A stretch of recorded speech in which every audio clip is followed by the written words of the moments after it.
都弄好了，准备回去吧。咕嘎，又是这个呀？嘿嘿，这个比较快呀，咕嘎。那行吧，我们回去叫多肉和橘子姐姐一起吃吧。好，咕嘎他们在店里呢。多肉，橘子姐姐。咕嘎，跑慢点儿。小咕嘎，你们也来逛街吗？我们去钓了金枪鱼，今晚去我们家吃吧。好。咕嘎，你们在哪里钓的这个金枪鱼呀？我们去大海上钓的，你不知道那个鱼有多大的劲儿，我差一点就被它拉到海里去了。他们俩真好呀。是呀。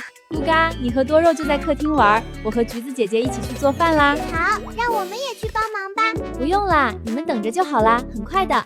你们看电视吧。小鸭子嘎嘎嘎，扁扁的小嘴巴，它们跟着鸭妈妈一路上嘻嘻哈。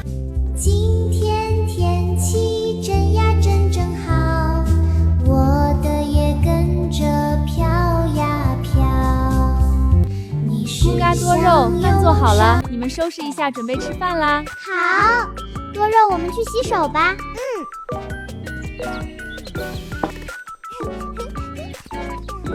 两个姐姐做的菜看着都好吃。多肉，我们来比赛看谁吃的多吧，我是不会输给你的。